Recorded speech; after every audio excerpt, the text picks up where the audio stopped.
Thank you for joining us wherever you are. This podcast episode is brought to you by the Old Ways Actual Play team. This actual play uses the 7th edition Call of Cthulhu tabletop role-playing game rules by Chaosium. This actual play is performed by adults and in an adult setting. While we try very hard to stick to language for all ages, listeners should know that this podcast may include mature themes. All content, including names, places, events, companies, and etc., that may bear resemblance to entities living or dead, is strictly coincidental. My name is Michael Diamond, and for tonight's game, I will be your keeper.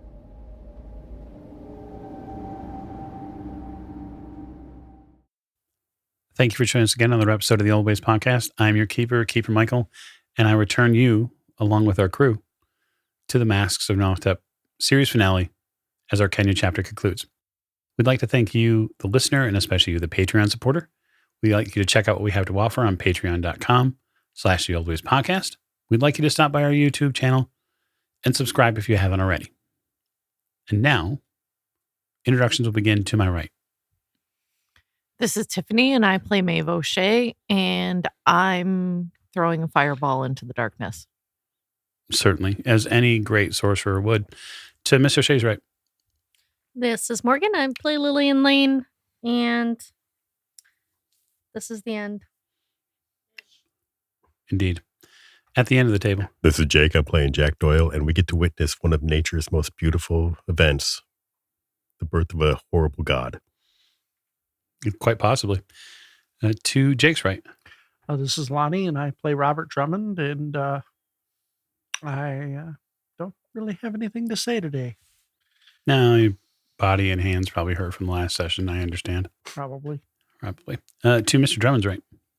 Hi, this is James, and I'll be playing Dr. Sigmund Hattenbach, and there's a lot of naked people here. Did you notice that? There's a lot of naked people here. Well, the body is a wonderful thing, Doctor. It gets used in all sorts of ways. Last but most certainly not least.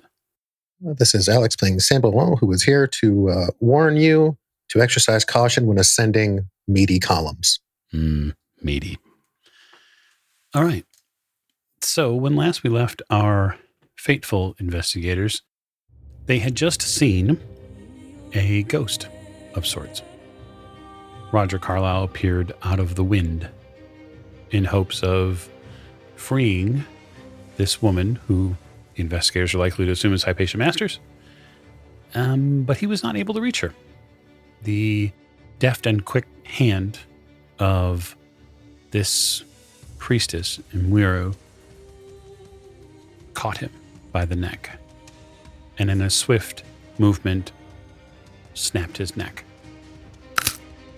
That being the scene setting, there are likely several things that will happen after this.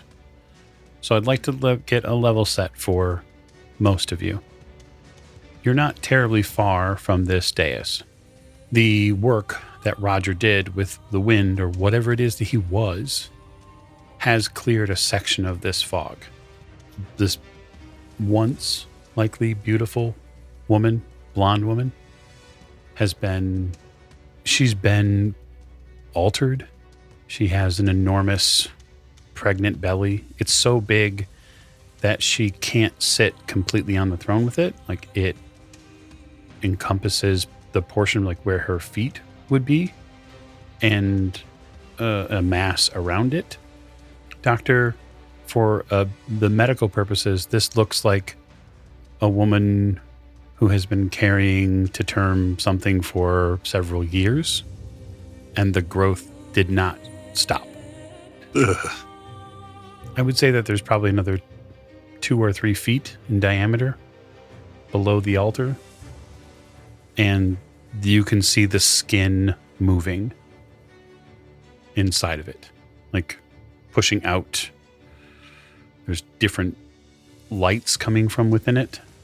Her caretaker behind her sort of pressing her with one hand, having dispatched Roger with the other. Her caretaker is intoning words of mystical wisdom into the air. I guess I'd like to get an idea of what the intentions are of the investigators at this point. So I'll just go around the table because that seems to be the best way to do it. And then we'll determine where rounds start. So I was lighting the kerosene. Yes, I was handing it to the hybrid. that's been done. So I was going to have him throw it out over like where the throne area is and yell for Doyle to shoot it. Doyle. Yep. I mean, pretty much. Okay. Miss Lane, having dispatched the last cultist and joined your compatriots, what is your plan? I still have my rifle at the ready, and I'm going to shoot at Hypatia Masters. Oh, interesting. Okay. Jack, what's your intention? I will be shooting the kerosene can. Okay. Mr. Drummond, you are tussling with cultists at the moment? Yep. We'll get a wrap on that relatively shortly, though. Not to worry. Doctor? I stay somewhere out of the way of being horribly wounded by one of these people whilst maneuvering my way towards the birthing area, I guess. Yeah, the birthing area is basically directly in the center of where everybody's going to be. All right, then. Eventually, people will move up to deal with it. There's no way to get to it in a roundabout way. Well, that's where I'm headed then. It's funny you mentioned roundabout ways. Even funnier that you brought up sugar glider last time. I will be bracing myself against the pillar, saying some words to myself and to Bast about how I'd really like to make it through this. And I'm going to spend 10 magic points. I'm going to jump off this thing. And I'm going to levitate to the dais. Okay. So you'll want to make sure you double check levitate to see how fast you move.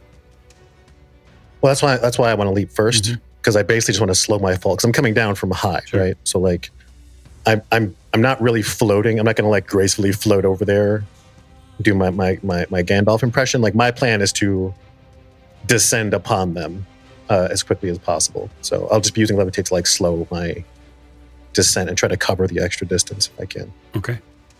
Costs you a d6 sanity. Yep. Okay. So we'll get that out of the way now. Going to cost you 1 sanity point. I will gladly spend a sanity point to descend upon the throne. So that is sort of our level set for what the investigators are going to be doing. And so given that Lillian's dexterity rank is where it is, we're going to let her go ahead and fire first. And your goal here is to shoot Hypatia. It is. Okay. I got a 15 out of 71.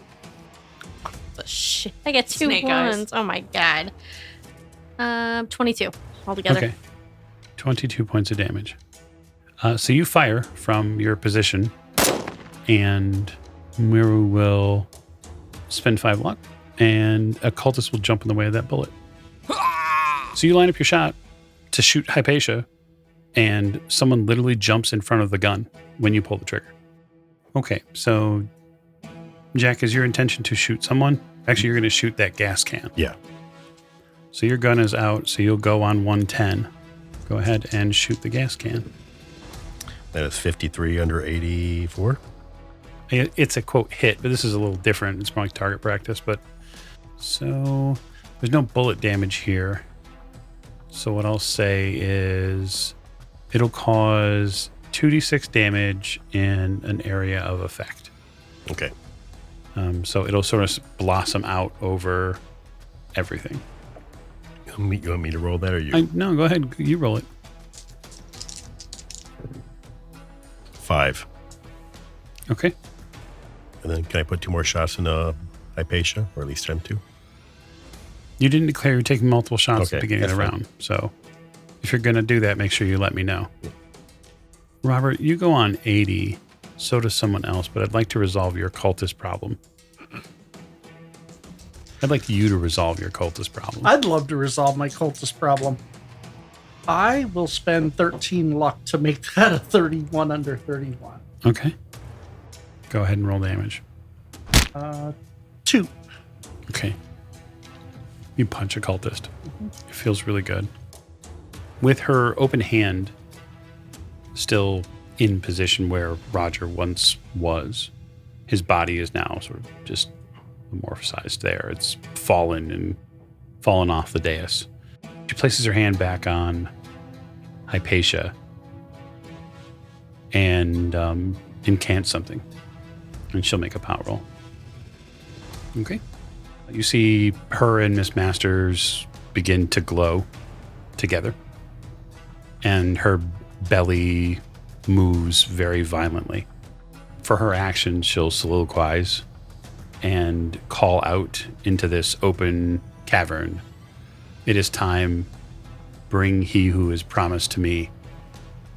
We can wait no longer. His foes are here. Hypatia cries out, and her distended belly bursts in a sickening pop, and an enormous amount of fluid floods out of her body, as does a horrifying and terrible form. And that form is very, very particular.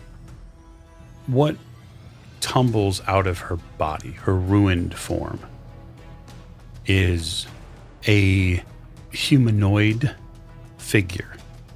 It almost appears as if it's not complete. There's multiple appendages on each side of it. It is partly humanoid, but there are also disgusting, distended tentacles that are locked into different parts of its form. Its head is some enormous, elongated tongue. It reminds you, some of you, a little bit of the thing that you saw previously. It makes some sort of mewling sound as it comes out. And at the top of the portion of its neck, before it becomes a tongue, a eye opens. And there is nothing but hate in that eye. And that's Hypatia's. It's her last action, actually. And that's the priestess action. Okay. Sam. Well, doesn't that just change things for me? I'm flying through the air. I'm coming right for them. I would definitely alter my trajectory, as I have no idea what the hell this thing's capable of. Yeah. So giant, how big is this thing? It's hard to say exactly, but it's trying to stand up. It's pretty large. Oh gosh. Continuing to grow as it stands up. Yeah. Because you said it's kind of like whipped out right now. It's like, ew. Oh, shit. Okay, so what I'm going to do is I need to kind of take stock of the situation. So I will get the scepters into position. Mm-hmm. I'll halt my downward and forward movement, and I'm going to strafe the dais at whatever my altitude is and just try to get a feel for how this thing wants to operate. Because I don't know what's happening, and I don't know what M'Weru's going to do. I don't know what anybody's going to do anymore. And I just watched a cultist just take a bullet. So strange things are happening right now. So yeah, I will remain defensive and observant for my effort this turn. Okay. There are a series of sounds beginning to reverberate through the cavern now. It sounds like drums almost as an announcement is being made. And you realize that there are no drums in this place, and that the sound is being made from cultists beating on their own flesh. I have a quick question. Certainly. Does it look like there is an exit behind the dais? It does not. Okay. The other question is so we had to enter through like another row of pillars, correct? Yeah. Okay. How high are the ceilings? Roughly 80, 100 feet or so. And the only way up there is pillars. Yeah. There does not appear to be another way. You could technically try to free climb the cavern walls, but that would be a challenge. I'm not a good climber, but I'm trying to basically figure out the best place to put the eye, like so that it sees this whole area. area, like keeps this whole, Okay, so keep it from, I guess, leaving this area. give me an occult roll. Okie dokie. I will key you in on something that likely will help. That's a 79 out of 92. This is not where the eye needs to be. The eye needs to be on the plateau, on the side of the mountain, because your belief is this is an extra dimensional space. Oh, okay. So where we were, it needs to be? Right. Remember that the eye of light and darkness is supposed to be able to see the land and thus protect it. This space... I guess I was hoping there would be an exit higher up on the mountain. This space exists outside of that location. Okay. Then what I'm going to do is I'm going to give it to one of the hybrids and have it... Because they move faster than me. Oh, yeah. Have him truck it back and stick it up. Okay. Clearly the ritual down below the mountain is still supposedly going on.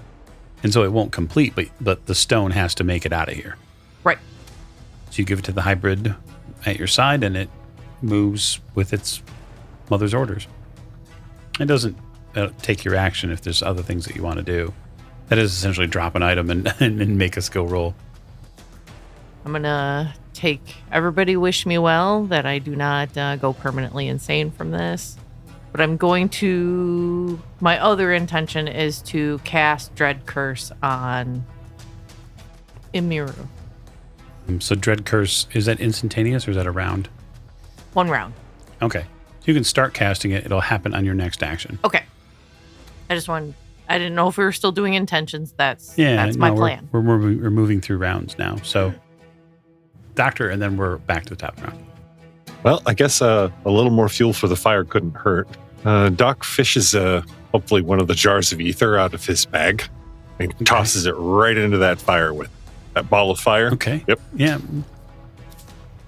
You expand the ball of fire. Just an underhanded. Yeah, go ahead and make a throw roll, Doctor. Let's see how that does. I'll give it a shot. Ultimate investigator skill. Throw. Yeah. Yep. Next Call of Cthulhu character I make is going to have maxed out throw. 48 over 20, of course. Incline. So, let me see. That would be 28.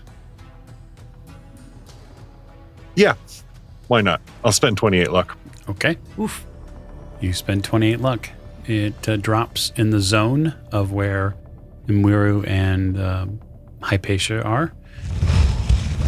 There's a lot of charred flesh. There's a thing at the base of this throne that screams out of multiple mouths on its body. And it rises up to give all of you the free, full look at its horrid, horrid form. It's very tall. As it stands up, its legs expand, its torso expands, and it is quite the sight. So what I'm going to ask for are 2 things. One is a group luck roll. Oh, who has that's Lonnie. It's not me anymore. Oh, yeah. Yeah, it's me. Definitely Lonnie. I got 54. What do you got, Lonnie? 14. Awesome. That's a 26. Okay, very good. So that's a failed group luck roll. Can I spend luck? As it grows, which is what it's doing this round, to stand up to its full height. James, you asked its size. So relatively speaking, in Call of Cthulhu terms, its size is a little over...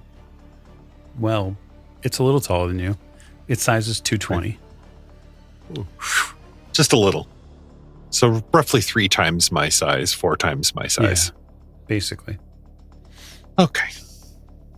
Fantastic. I mean, that's one way to look at it, yeah. It is standing at its full height. Its arms grow, and you see at the end of its arms aren't hands per se, but they're claws, like pincer claws. That enormous tongue that makes up its face writhes around, and you see that surrounding this big tentacle there are literally hundreds of smaller ones that wreath its face. That's where the eye sits at. And in all of its horrific glory, it roars and the cavern shakes. And this is where your sanity roll comes in. Because none of you have ever seen or experienced anything like this. Are you sure? 100%. Because I don't have a whole lot. That is a 67 out of 25. Okay. Just mark that down. Miss Lane? That's a 41 out of 42. Oh, wow. That's a pass. You might be lucky. 23 under 49. Okay. Lonnie? 11 out of 76. Good. James? 54 over 47. Okay. And Sam? 64 out of 67. Okay. That's a pass. We will do the passes first because that seems probably like a smart idea. Okay. So for passing, Morgan, Miss Lane is going to lose 4 points of sanity. I'm rolling them individually. I figured that would be fun. Jake, he can lose 3. Lonnie, you can lose 3. And Sam loses 5. That will be an int check. We'll stop here for just a moment, and we will test your intelligence, sir. How smart is Sam? Sam is above average. That is a 74 out of 65. So that's a failure. Okay, that's the roll you want to fail. Mm-hmm. So there's no okay. bout. Cool. I'll take that. No bout. There are a couple people who failed here. So Mr. Shea failed. This isn't good. This is my D20. Oh, Jesus. What? Yes. I'm permanently insane. Goodbye, Tiff. Yep. Okay, so that's a 15 on the die. Okay, so I take 8. Right, you take 8. So Uh-huh. remember that sand loss is something that you can spend twice the luck. Oh. Oh, so I can spend 16? You could spend 16 luck and thus take 4. I'm still permanently insane. I can only lose 5. Well, but 4 is less than 5. Yeah, but I already spent 1. Then you're Still- right. Then you're right on the number. You just can't lose anymore. You just can't lose any more. Yeah, but I'm going to because I'm casting. Well, but we'll get to that. Okay. You're not insane yet. We're not insane yet. Very good. The other failure is Dr. Todenbach. So, okay, Doctor, that's 18 points of sanity I'm going to take from you. Oh, Jesus. So you have some choices here.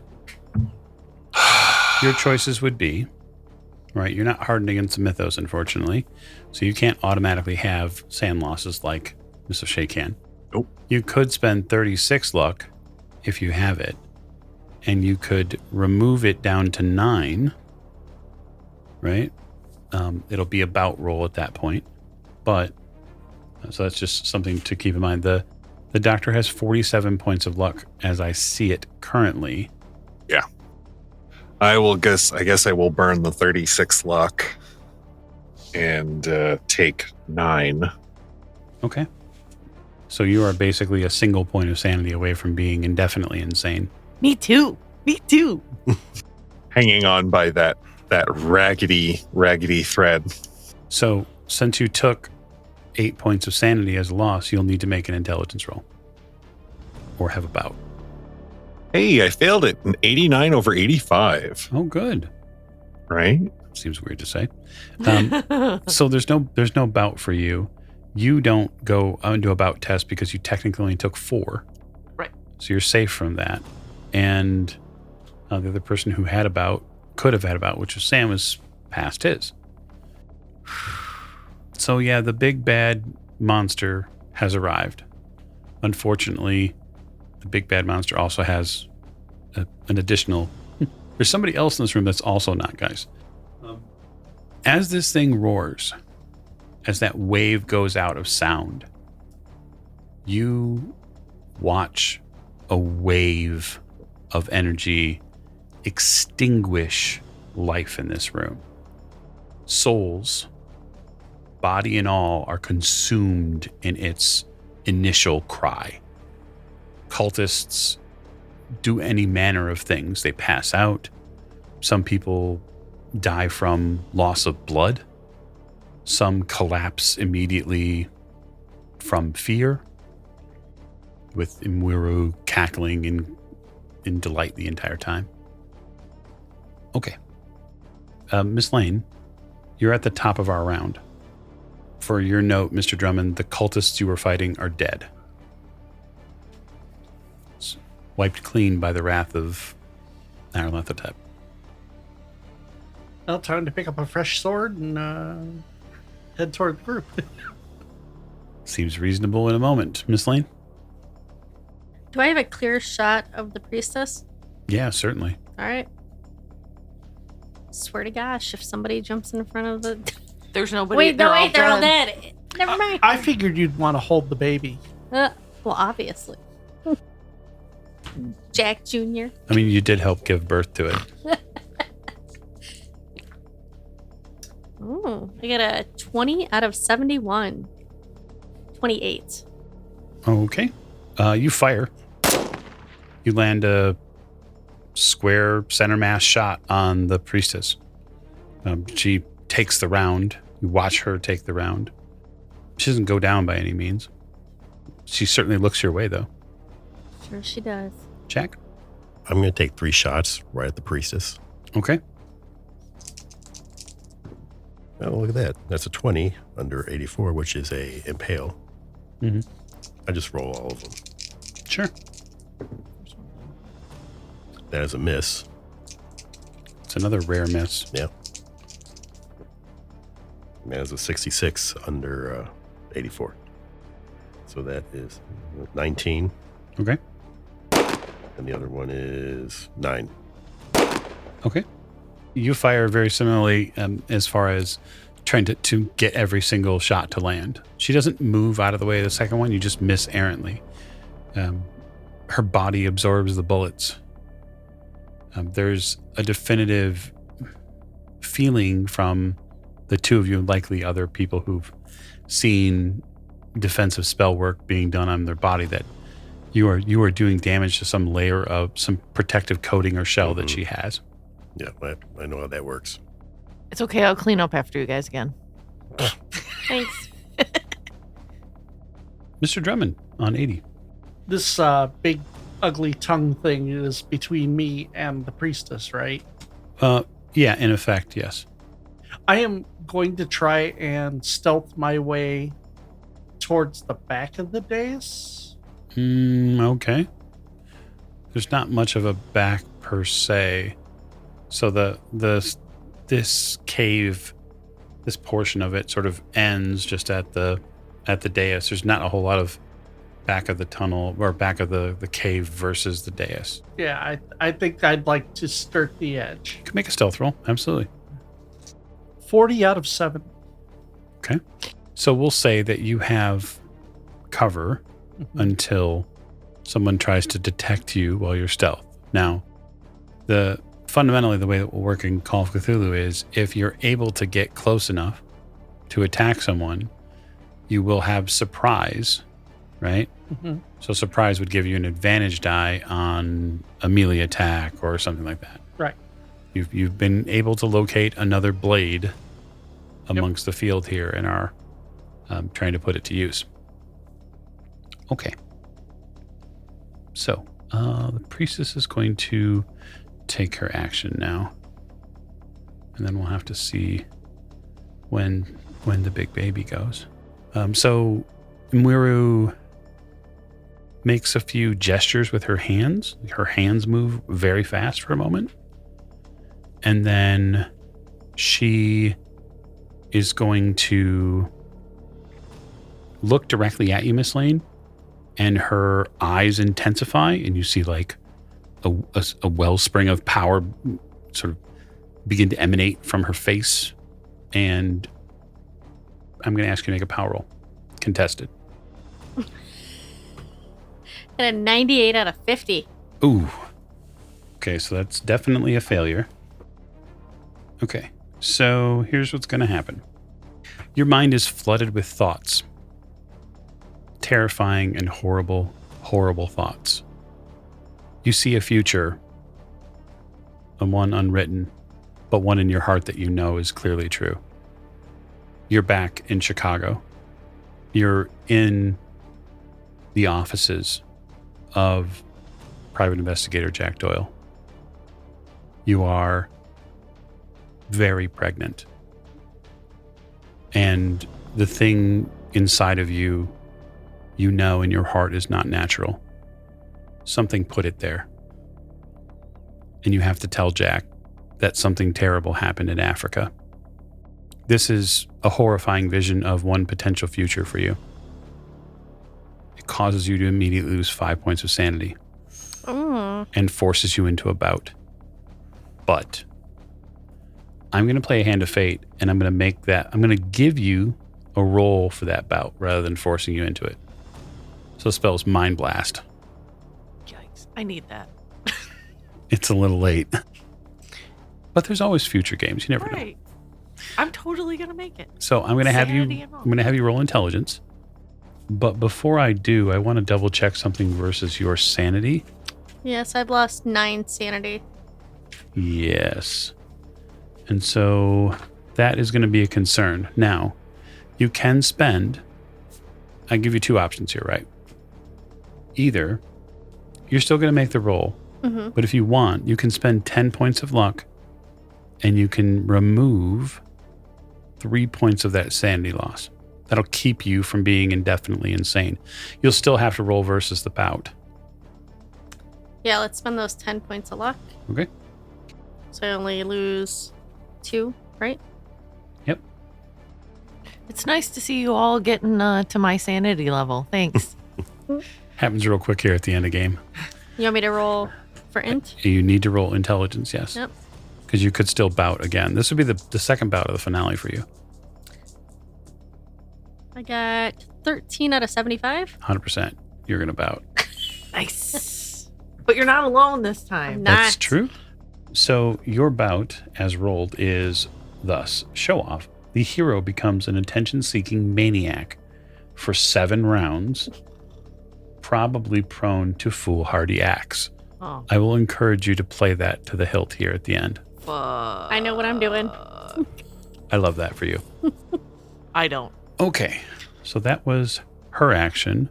And so now it will fall to 75. So that's Sam. So I have a couple system questions I've never interacted with before. Ote. When I cross these scepters, I get some bonus magic points, right? You get 1d10 to absorb magic. Yeah, so if mystical damage comes your way, you'll get a d10 off of basically any spell that comes at you. If you just use the scepters, you get 2d10 MP. They're a battery in effect. Right. So I need to know how much extra MP I have, because my second question is, what happens if you try to cast magic you don't have enough MP for? You take hit point damage. Like 1 for 1? Yep. Then I would like to... Well, can you tell me how much MP I have in the Yeah, things? so it's what, 2d10? Yep. Okay, so if you're going to use them as a battery, we'll say that there are 7 points of MP in them. Okay. So what I will do, I'm going to draw on the power in the scepters and anything I can muster from this ring and of myself, and I'm going to begin casting a spell. Okay. I don't know if I can get extra gas from the ring or what have you, but you said how many points did you say? I'm sorry. There's 7 points right now currently in the scepters. Okay. You can get extra gas from the ring. Okay. There's, I think, up to 20 points in the ring. So I'll roll a d20 and have an idea of how many points are in the ring. There's 15 points in the ring right now. Okay, cool. All right, so that gives me enough. So I will draw from both the ring and the scepters, and I'm going to begin casting a spell that will take me 2 turns, I believe. Hey, to cast. One thing. As your keeper, you're going to need to tell me what spell it is. Yeah, I'm trying to, hold on, I'm trying to make sure I have it all. Yes, I'm going to be casting Strike Blind. Strike Blind. Okay, that is what I figured. Target must be visible within 30 yards. Yep. So I will begin preparing the spell and begging Bastet for the secret name by which this bitch's eyes will melt. That is my plan. Okay. It takes you how long to cast?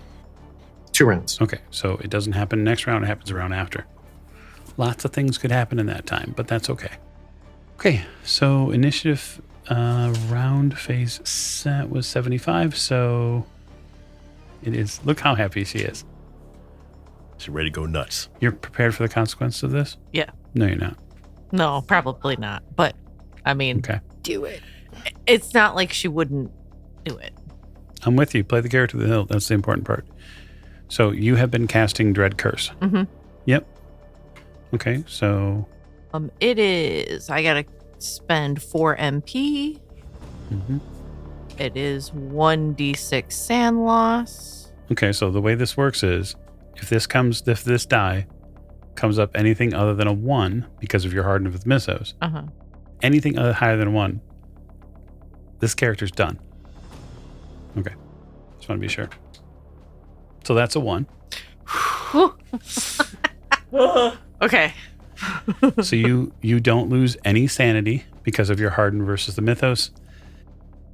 So go ahead. Opposed POW. Oh, yes, please. Yes, please.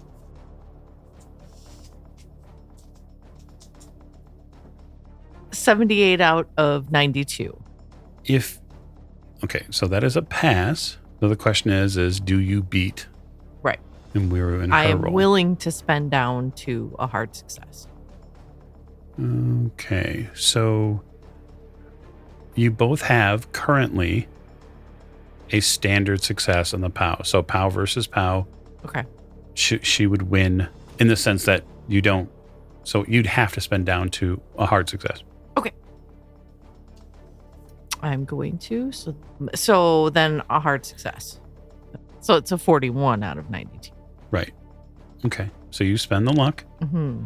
You make it a hard success. Mhm. So the spell lands. Okay. Yeah. 3d6 POW loss. And Okay. POW gain. That is 9. Okay. So I am going to play a hand of fate against you.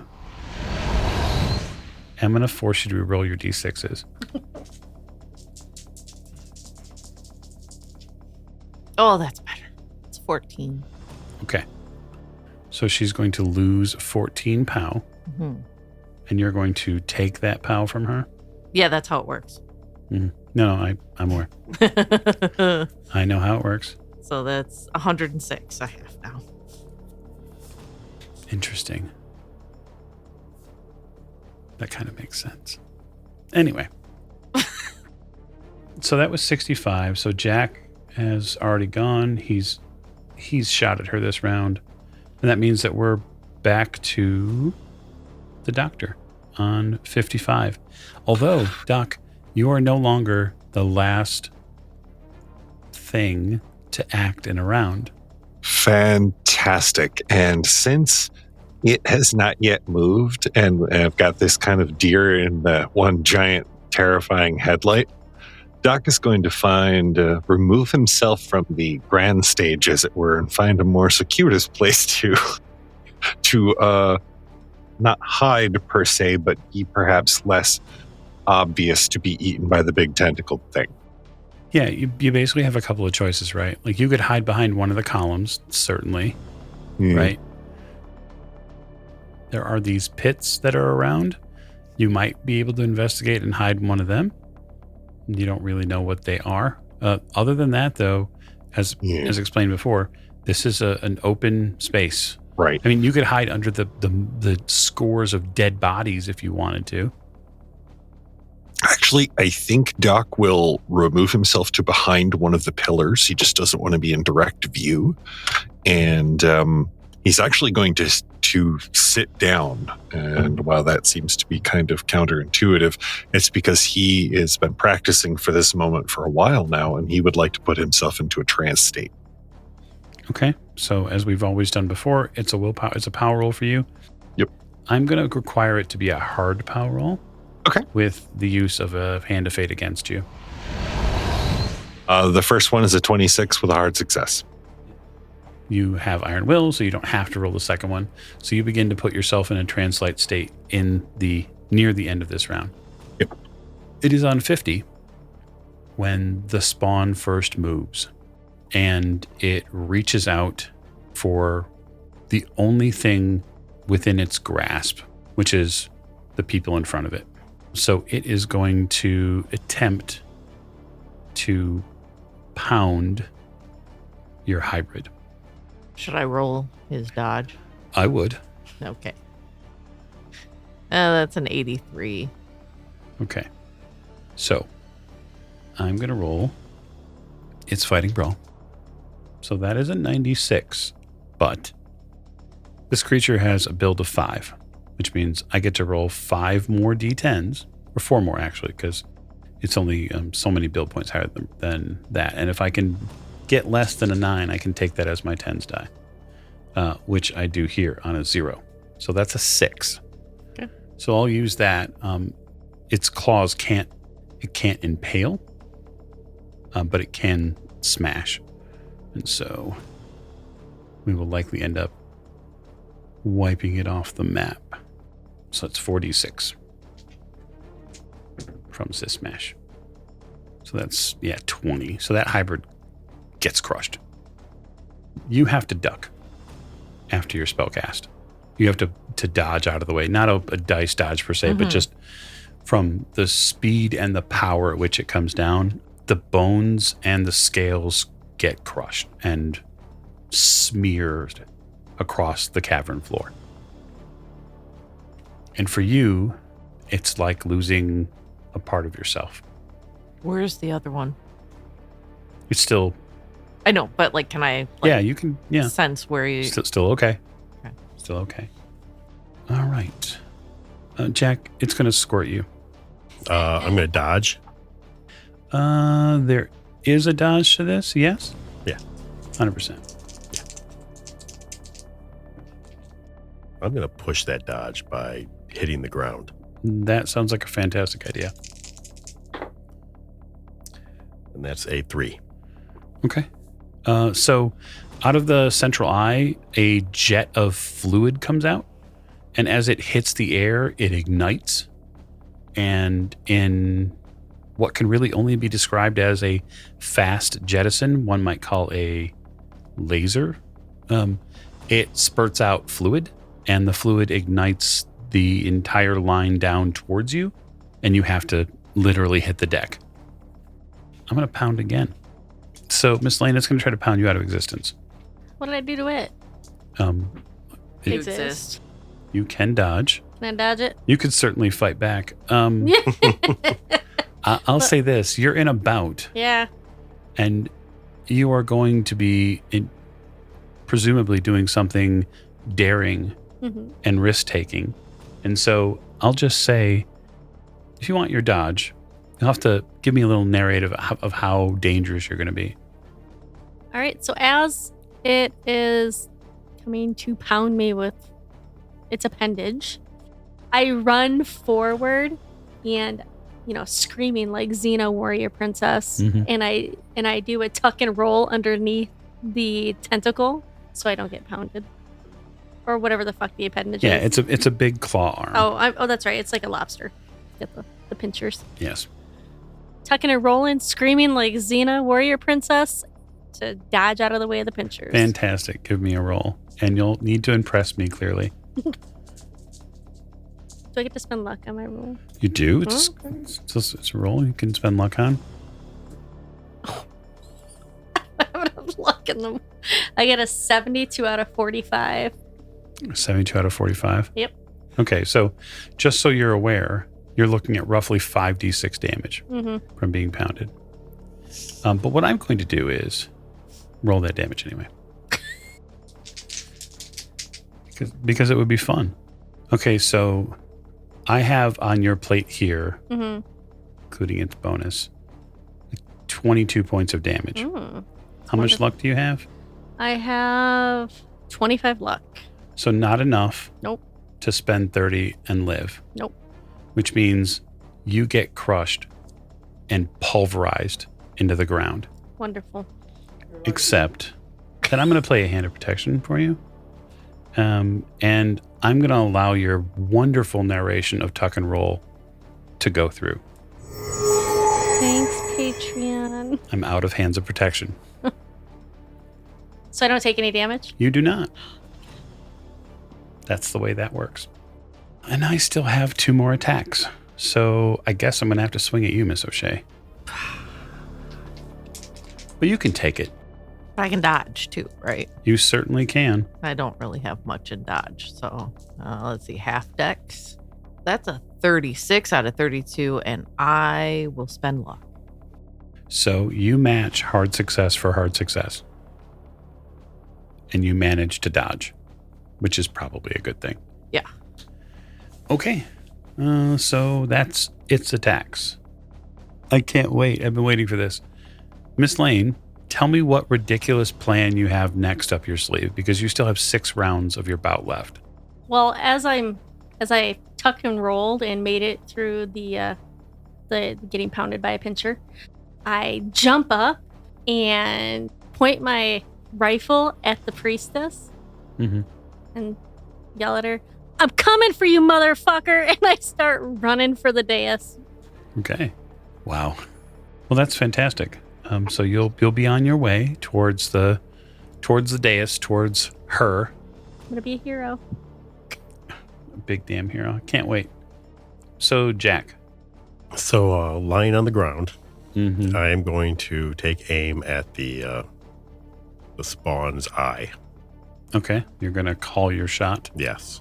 So that will put you at disadvantage. Right. Right?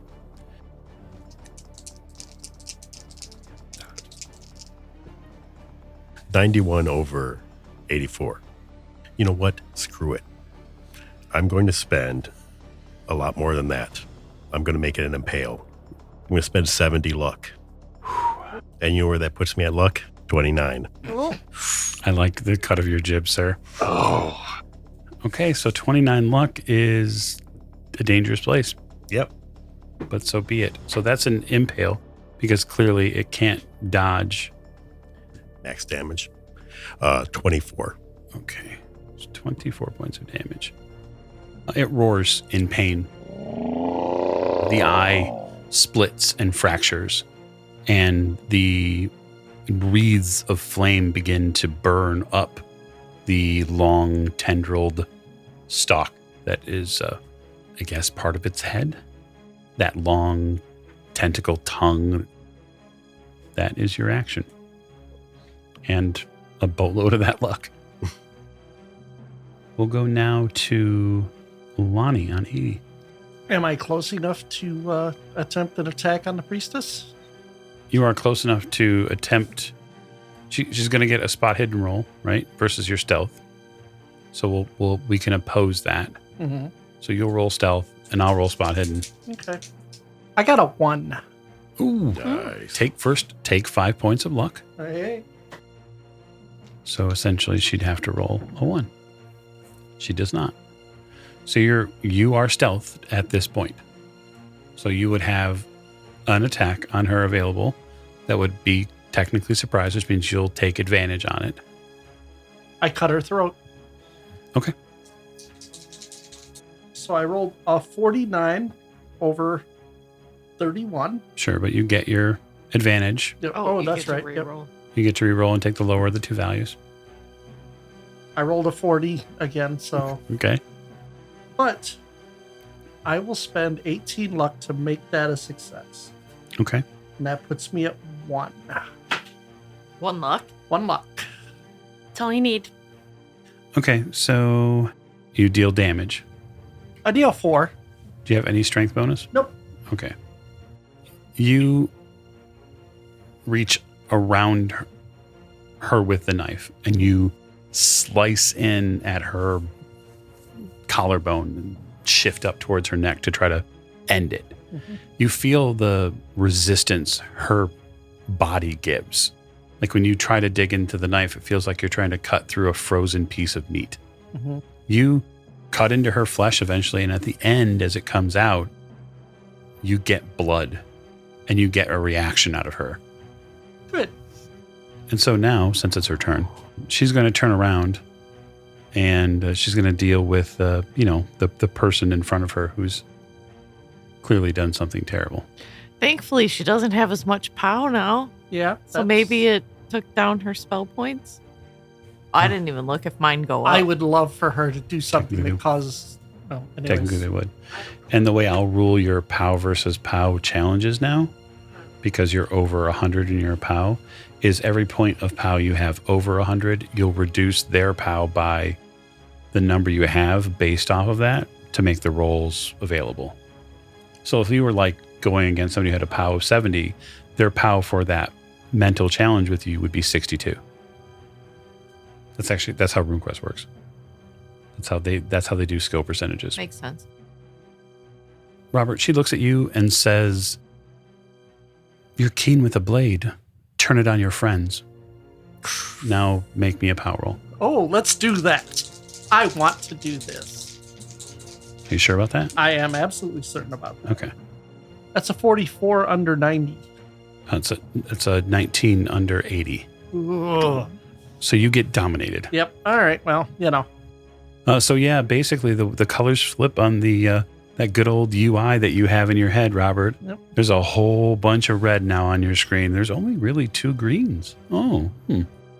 Sam, 75. You're still casting this round. I am casting. Yep. So your spell will complete next round. Okay. So that is Me? Miss O'Shea, 65. I'm moving out of reach. I can't imagine why. Yeah. I was going to reach out to Yig to see if there's any other help. You were going to ask if there's any other help. The father's voice comes immediately to your mind, and he says, "You are one of the chosen, one of my children. You have everything at your disposal you could possibly need. Simply kill her." Okay. All right. Well, then, I guess I start moving to her. Okay. You'll move past this huge McNasty creature towards her. You'll be able to clear that space if you take your movement. You'll be able to get to the dais Okay. where the throne is. That's your action. Mm-hmm. Doctor, 55. Go ahead and spend for me 4 MP. Okay. And shuffle loose the physical form. All right. Wonderful. All right. Oh, shit, he actually did it? He actually won the roll last round. Oh, awesome. All right. So Doc floats up out of the crumpled lump that is his corporeal flesh. Mhm. He doesn't take time to sightsee too much because he doesn't want to take too much time outside of his form here, because he inherently knows how dangerous this is. He has one goal. That priestess. He thinks back to the help that he gave Sam so long ago, where he helped remove little parts of Sam and put them in jars to help make Sam better. Sure. And he reasons that he could probably do the same thing by removing big chunks from this priestess lady and putting them in a jar somewhere else. Like the part where she remembers how to channel power, or her memories, something like that. So that is exactly what he is doing. He is floating over, getting right behind her and sinking his ethereal fingers deep into her consciousness. Yep. Okay. And he's not being gentle about it, because she helped birth this abomination in the world. She already gave up her mercy ticket as far as the doc is concerned. She's one of the only people he views that for. Certainly. It'll be an opposed power roll. Absolutely. 10, an extreme success, 10 under 65. Okay, that's not an extreme success for me. That's only a hard success. Doctor, I'm going to play a hand of fate against you. Hey, who would do such a thing? Oh. But I'm going to give you a little nuance. Okay. One you can appreciate. Sure. So you get your fingers into her psyche. Mhm. And you realize all too quickly that her psyche is missing. There is no conscious space here. There is simply a concentrated core of chaos. And that pains you and taints you in a way. And when you draw your fingers out, they are long and black. That is new and unfortunate. You feel a hand on your shoulder, and the voice says, "It's my turn." And you know what? At the end of this, Doc nods and says, perhaps at the end of this, you do have your place. We all have our own places, don't we? You feel the surgeon come out. It's about time you let me come out to play. There's no reason for you to hold me in as long as there is, as long as you have. Okay. At the end of the round, which is about to happen, the creature's going to move. It's going to try to,